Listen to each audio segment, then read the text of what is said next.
கர்த்தருடைய பரிசுத்த நாமத்திற்கு துதியும் கனமும் மகிமையும் உண்டாவதாக. என் வாழ்க்கையில் தேவன் செய்த இந்த சாட்சி ஒரு பெரிய சாட்சி. எனக்கு இது 4 மாதமாக எனக்கு என் காஃப் இருந்தது, கோல்டு இருந்தது. எப்போவுமே எனக்கு இப்படி ஒரு காஃப் வந்ததே கிடையாது. ஃபஸ்ட்டு டைம் என்னுடைய லைஃப்பில் நான் அனுபவித்தேன். 4 மாதம் அந்த காஃப் என்னை விட்டு போகவே இல்லை.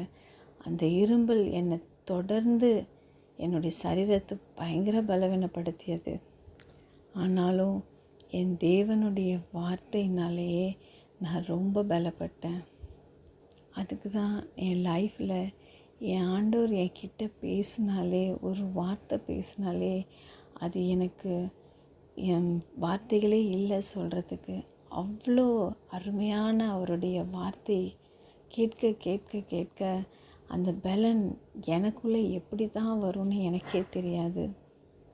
இந்த இரும்பல் எனக்கு ரொம்ப வித்தியாசமாக இருந்தது. இப்படி ஒரு இரும்பல் என் வாழ்க்கையில் நான் அனுபவிக்கவே இல்லை. நாள் போக போக அந்த இரும்பல் என்னை பல பிரச்சனைக்குள்ளாக என் சரீரத்தில் பல பலவீனத்தை உண்டாக்கியது. என்ன ஆகிடுச்சுன்னா, கொஞ்ச நாளுக்கு அப்புறம் நான் வாமிட் எடுக்க ஆரம்பித்தேன். வாமிட் எடுக்க ஆரம்பிக்கும் பொழுது அது அப்படியே அந்த சோப்பில் அந்த நுரை இருந்தால் எப்படி இருக்கும், அந்த மாதிரி தான் எனக்கு தொடர்ந்து 2 மந்த்ஸாக அப்படி தான் இருந்தேன் நான்.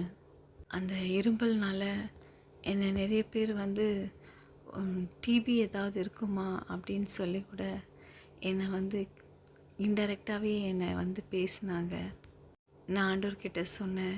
இப்படி என்னை பேசும்போது நான் ஏசப்பா கிட்ட சொன்னேன், ஏசப்பா இந்த வியாதி எப்படி வந்தது, எதுக்கு வந்ததுன்றதை நான் உங்ககிட்ட கேள்வி கேட்க மாட்டேன். ஆனால் என்னை இப்படி பேசுகிறாங்களே, எனக்கு இந்த மாதிரி ஒரு பிரச்சனைகள்லாம் இருக்கக்கூடாது அப்படின்னு சொல்லி நான் ஆண்டவர்கிட்ட என்னுடைய ரெக்வெஸ்ட்டை ஏசப்பா கிட்ட சொன்னேன். இந்த இரும்பலுக்கு அப்புறம் என்னுடைய சரீரத்தில் ஏற்பட்ட பலவீனங்களை, என்னென்ன பலவீனங்கள் வந்தது, அதை எப்படி ஏசப்பா குணமாக்குனாங்க அப்படின்னு சொல்லி அடுத்த வீடியோவில் உங்களிடத்தில் நான் பகிர்ந்து கொள்கிறேன். கர்த்தர் தாமே உங்களை ஆசீர்வதிப்பாராக. ஆமென்.